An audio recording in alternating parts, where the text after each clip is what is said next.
Ya Ustadz, saya memiliki anak 3 tahun, terlihat sekali karakternya berbeda dengan kakaknya yang 5 tahun, yang jika bekerja sangat antusias dan cenderung perfeksionis. Sementara adiknya tersebut selalu santai dan menunda-nunda pekerjaan. Namun di sisi lain, adiknya itu sering terlihat iri jika kakaknya menerima banyak pujian dari keluarganya. Apa yang harus saya lakukan Ustadz untuk mendidik si adik agar ihsan dan tidak iri kepada kakaknya?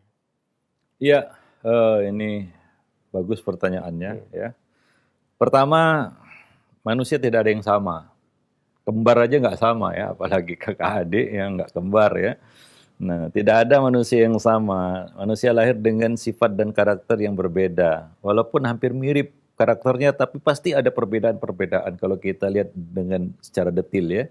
Nah, seperti ini ya berbeda ya antara kakak dan adik ya. Nah, demikian. Itu yang pertama. Yang kedua, kita jangan membanding-bandingkan antara satu anak dengan anak yang lain, karena ini akan menimbulkan kecemburuan.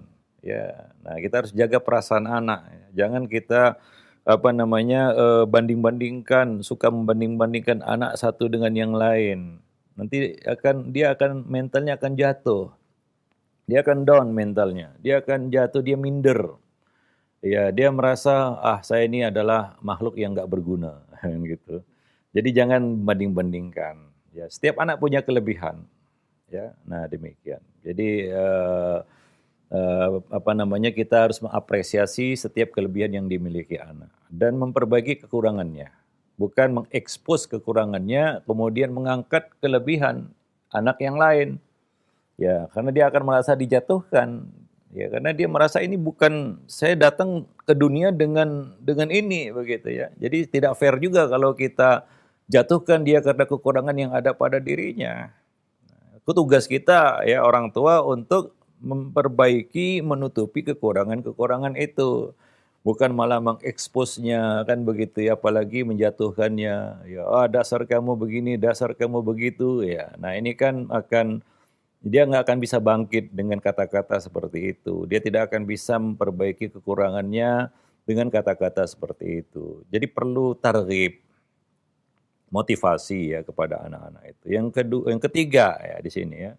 Ya mungkin ya saya bisa melihat adiknya di sini ya si bungsu ini mungkin faktor terlalu dimanja, ya belum mendapatkan kepercayaan, ya belum diserahi tugas, belum diberi kepercayaan sehingga kadang-kadang kesadaran untuk memikul tanggung jawab itu dengan baik itu belum tumbuh.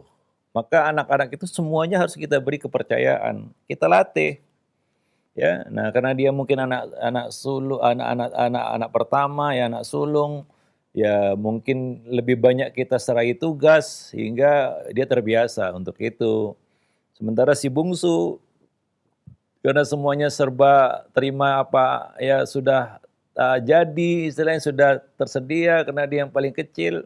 Jadi kasih porsi yang tepat ya kepada anak-anak di dalam hal tugas.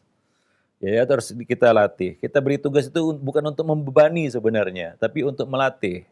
Ya, bukan untuk membebani, tapi untuk melatih supaya tumbuh rasa tanggung jawab di dalam melakukan tugas-tugas itu. Beri dia tugas juga, serahi dia tanggung jawab, walaupun dia anak bungsu. Nah, kadang-kadang orang tua tugas dan tanggung jawab itu banyak diembankan ke pundak anak sulung begitu ya. Karena ini anak paling besar, ini yang paling banyak memikul tanggung jawab tugas ya.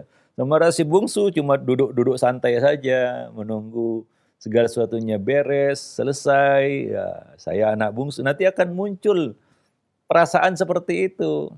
Dan karena dia tidak dilatih, dia tidak terasah ya untuk menangani tugas dan tanggung jawab. Makanya coba beri porsinya kepada si bungsu juga sebagaimana kita berikan tugas dan tanggung jawab kepada si sulung. Nah, demikian. Wallahu a'lam bishawab. Ya, tentunya ini perlu dilatih ya. Nah, namanya juga anak-anak. Ya, dia lahir dengan banyak tabiat. Orang tua pasti tahu plus minusnya. Yang plus itu diasah terus, yang minus itu ditutupi. Ya, bagaimana ya dia bisa memperbaiki kekurangan-kekurangan tersebut ya. Nah, demikian. Wallahu a'lam bishawab.